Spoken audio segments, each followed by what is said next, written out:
Pahalgam incident గుర్తుంది కదా! ఏమన్నారక్కడ?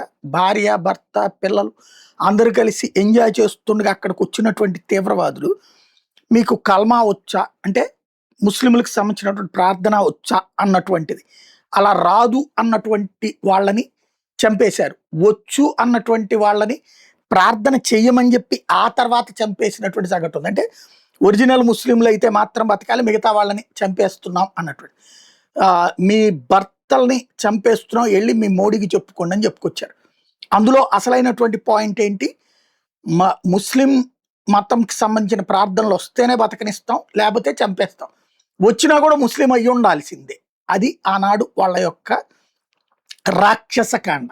ఇప్పుడు ఇది ఎందుకు చెప్పాల్సి వస్తుందంటే, తాజాగా అంటే ప్రపంచమంతా ఇట్లాంటి అరాచకాలు చేయడానికి ఏమన్నా రంగం సిద్ధం చేసుకున్నారు, లేకపోతే భారతదేశంలో ఇట్లాంటి రాక్షసత్వం చేయడానికి సిద్ధపడ్డారో తెలియదు. మహారాష్ట్రలోని థానే జిల్లా మీరా భయంకర్ ప్రాంతంలో నిన్న జరిగినటువంటిది 4 గంటల సమయంలో జైబ్ జుబైర్ అన్సారీ అనేవాడు అక్కడున్న సెక్యూరిటీ గార్డుల దగ్గరకు వచ్చాడు. వచ్చి మీకు కల్మా వచ్చా, మీ మతం ఏంటి అని అడిగాడు. వాళ్ళు ఏం చెప్పలేదు.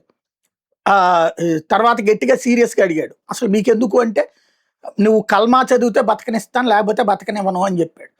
కత్తి చూపెట్టాడు. వాళ్ళు భయపడి అతను చెప్పినట్టు కల్మా చదివాడు. చదివిన తర్వాత అయితే చదవమంటే వాళ్ళు చదవడం కుదరదన్నారు, రాదన్నారు. దాంతో వాళ్ళని చంపేసినటువంటి ఘటన చోటు చేసుకుంది.